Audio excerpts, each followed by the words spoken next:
अस्सलाम वालेकुम। इस टॉपिक में हम बाउंड्री कंडीशंस को देखेंगे। जैसे हमने मेटालिक कंडक्टर्स के लिए बाउंड्री कंडीशन को देखा था कि अगर आपकी बाउंड्री यानी उसका सरफेस है कंडक्टर का, तो उसके हिसाब से जो फील्ड और फ्लक्स है वो किस तरह से एग्जिस्ट करता है। नॉर्मली हम दो कंपोनेंट्स निकालते हैं, एक नॉर्मल और एक टेंजेंशियल। बाकी जो है वो इनके इन बिटवीन आता है। तो क्योंकि हम यहाँ पर यही चीज़ सिर्फ देख रहे हैं कि टेंजेंशियल क्या होता है, क्योंकि ज़्यादा इम्पॉर्टेंट ये चीज़ें हैं। बाकी जो एंगल्स पर फील्ड और फ्लक्स है वो एग्जिस्ट करता है, लेकिन क्या नॉर्मली या नॉर्मल या फिर टेंजेंशियल एग्जिस्ट करता है कि नहीं, ये ज़्यादा इम्पॉर्टेंट है हमारे लिए। उसी से हम बाकी रिलेशंस को ड्राइव कर सकते हैं कि कितना एंगल है नॉर्मल और उसके दरमियान जो टेंजेंशियल है। तो हम नॉर्मल के अकॉर्डिंगली या टेंजेंशियल के अकॉर्डिंगली हम बाकी एंगल्स पे फ्लक्स और जो फील्ड है उसको ड्राइव कर सकते हैं। अब हमारे पास हमने स्टडी किया है डाइलेक्ट्रिक मटेरियल्स को। उसके हिसाब से आपने देखा है कि पोलराइजेशन वाला फैक्टर है, यानी डायपोल मोमेंट का फैक्टर है उसके अंदर। सो इसमें जैसे कंडक्टर्स में हमने देखा था कि inside the conductor field exist नहीं करेगी। उस केस में तो वो ज़ीरो थी, लेकिन अब यहाँ पे केस डिफरेंट है। यहाँ पे what if we have two dielectrics, यानी एक से ज़्यादा डाइलेक्ट्रिक्स भी एग्जिस्ट कर सकते हैं, जैसे कि आपको पता है। तो उनकी जो बाउंड्री है उस पे क्या कंडीशंस होती हैं, या फिर जो डाइलेक्ट्रिक है उसकी बाउंड्री पर एक डायरेक्ट कंडक्टर पड़ा हुआ है, तो इनकी आपस में क्या कंडीशंस होती हैं कि इलेक्ट्रिक फील्ड और जो फ्लक्स डेंसिटी है वो किस तरह से वेरी करती है। तो हम उस चीज़ को स्टडी करने की कोशिश करते हैं। हम देखते हैं फॉर टू डाइलेक्ट्रिक्स, क्या आपके पास दो डाइलेक्ट्रिक्स हैं, उनकी बाउंड्री पे क्या कंडीशंस बनती हैं। नॉर्मल और टेंजेंशियल कंपोनेंट इसी तरह से हम इनको ड्राइव करेंगे।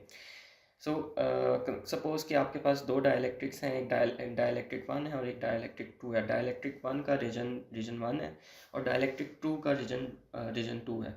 और डाइलेक्ट्रिक वन का जो परमिटिविटी है, यानी कि कैपेसिटी टू स्टोर एनर्जी, वो है एप्सिलॉन वन। और जो डाइलेक्ट्रिक टू है उसकी परमिटिविटी है एप्सिलॉन टू। अब ये डाइलेक्ट्रिक ये परमिटिविटी डिफरेंट है for from free space. So obviously हम फ्री स्पेस को नहीं कंसीडर कर रहे हैं, उसके अलावा रीजन्स को कंसीडर कर रहे हैं।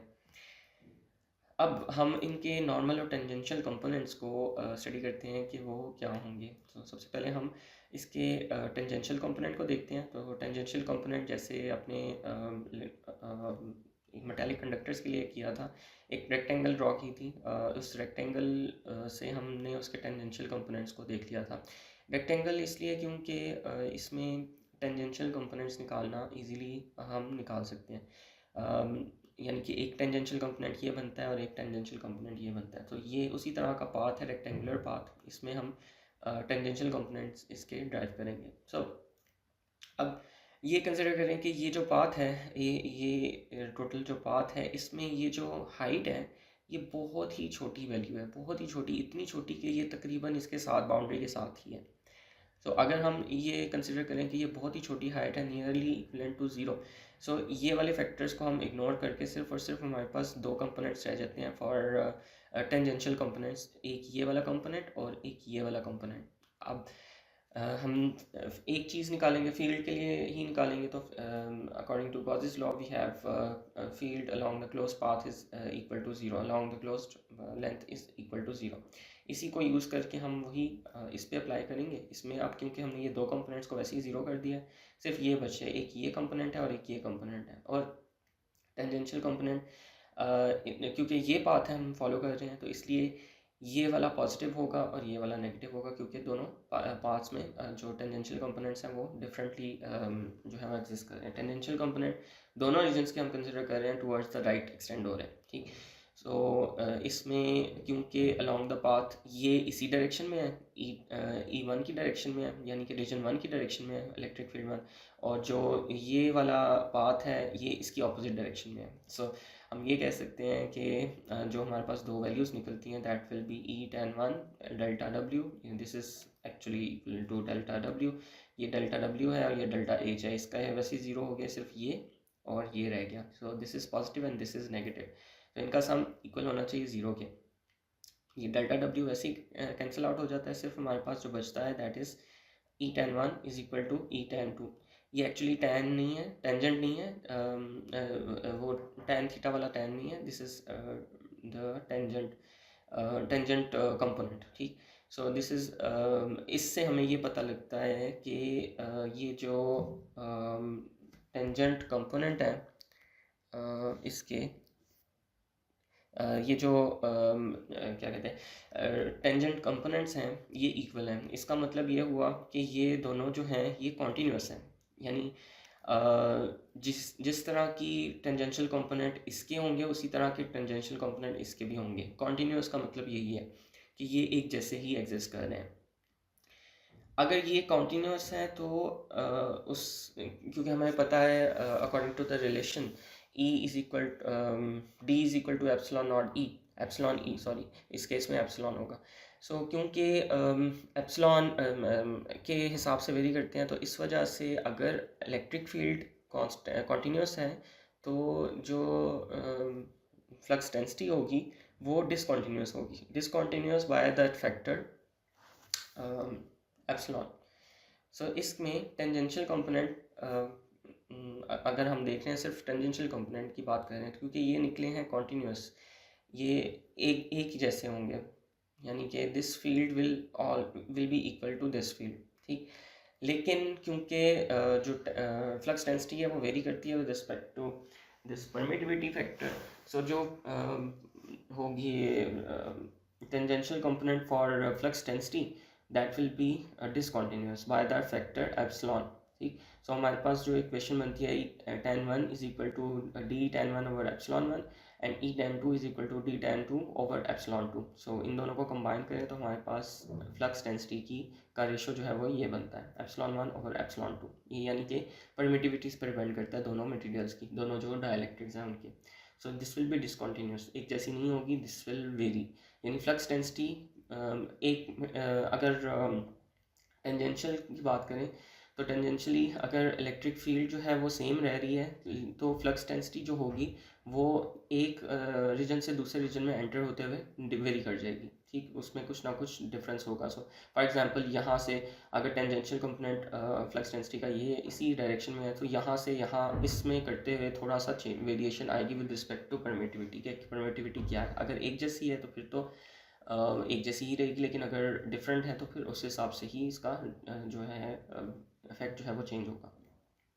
अब बात करते हैं नॉर्मल कंपोनेंट्स की। तो नॉर्मल कंपोनेंट के लिए निकालने के लिए उसी तरह से एक सिलिंड्रिकल सरफेस जो है उसको कंसिडर करेंगे, और इस केस में भी वही हमारे पास जो अकॉर्डिंग टू गॉसेस लॉ हमारे पास जो इक्वेशन आती है that is the sum of the charge enclose is equal to this d dot ds flux density over the entire surface.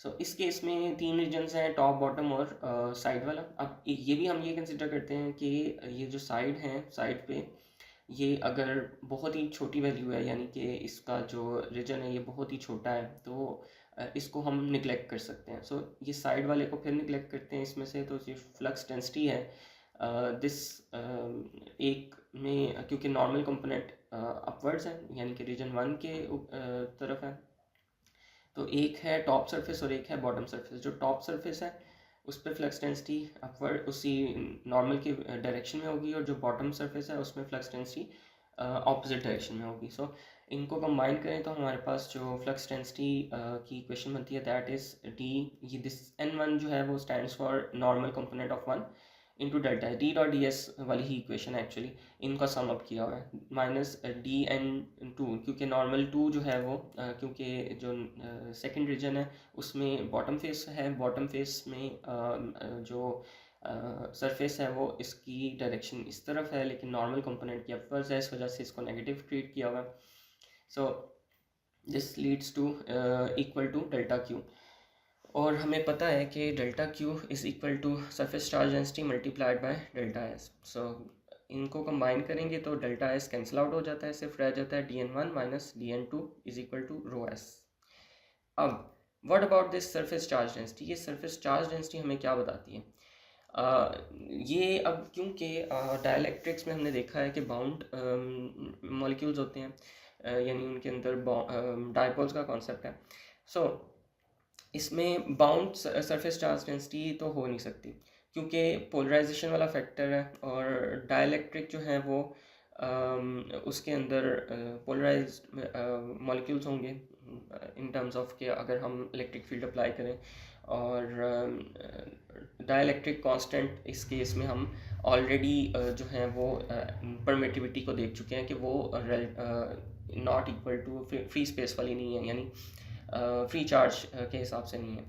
सो जो सरफेस है, कंसिडरिंग दिस, ये सरफेस पे कभी भी फ्री चार्ज तो होगा नहीं, क्योंकि डाइलेक्ट्रिक्स है, तो डाइलेक्ट्रिक्स के अंदर फ्री चार्ज तो नहीं एग्जिस्ट करेगा, बाउंड चार्ज ही होगा। तो जब फ्री चार्ज नहीं एग्जिस्ट कर रहा, तो इसके अंदर हम ये कह सकते हैं कि सरफेस चार्ज डेंसिटी जो है वो वैसे ही ज़ीरो है। सरफेस चार्ज डेंसिटी लिटरली ये बताती है कि उस सरफेस पे कितना चार्ज एग्जिस्ट कर रहा है, क्योंकि फ्री चार्ज नहीं है, बाउंड चार्ज है। बाउंड चार्ज हमेशा ग्रुप की फॉर्म में होगा, एक न्यूट्रल फॉर्म में होगा। तो इस वजह से हम ये कह सकते हैं, इस इक्वेशन में से रो एस को कह सकते हैं कि this is equal to zero, and according to our observation then the normal components are continuous. जैसे जो टेंजेंशियल कंपोनेंट्स थे इलेक्ट्रिक फील्ड के, वो कॉन्टीन्यूस थे, और जो फ्लक्स डेंसिटी है वो डिसकॉन्टीन्यूस थी फॉर टेंजेंशियल कंपोनेंट्स।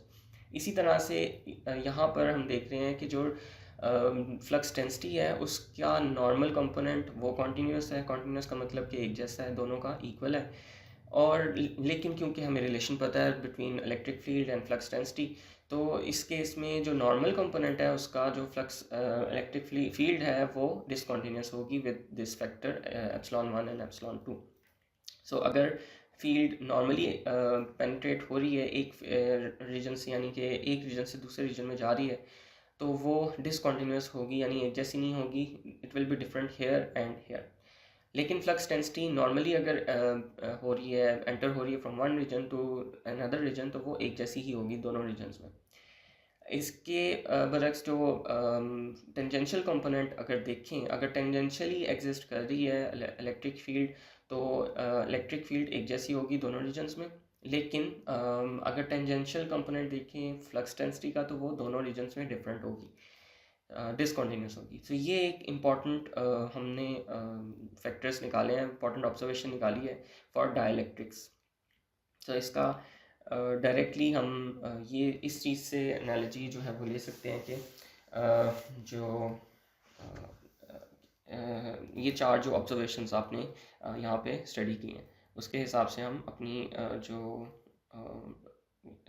आगे डाइलेक्ट्रिक्स हैं उनमें जो फील्ड एग्जिस्ट करती है और जो फ्लक्स डेंसिटी एग्जिस्ट करती है, उसको हम एक्सप्लेन कर सकते हैं। बाकी ये कुछ एग्जांपल दी हुई हैं उस, और कुछ एंगल के हिसाब से दिया हुआ है कि अगर नॉर्मल डायरेक्टली नॉर्मल एंगल नहीं है तो वो किस तरह से वेरी करेगी। और एक और इम्पॉर्टेंट फैक्टर इसमें ये दिया हुआ है, क्योंकि ये डिपेंड कर रहा है टोटली परमिटिविटीज़ पर। तो अगर जैसे ये फ्लक्स डेंसिटी की एग्जांपल दी हुई है, सो ये रीजन 2 है और ये रीजन 1 है, तो इसकी परमिटिविटी है एप्सिलॉन 2 और इसकी परमिटिविटी है एप्सिलॉन 1। तो अगर जो फ्लक्स डेंसिटी है वो एग्जिस्ट कर रही है विद रिस्पेक्ट टू नॉर्मल, इस तरह से एग्जिस्ट कर रही है, इस एंगल पे θ2 एंगल पे एग्जिस्ट कर रही है, तो जो with respect to normal first वाले रीजन में इस तरह से एग्जिस्ट करेगी।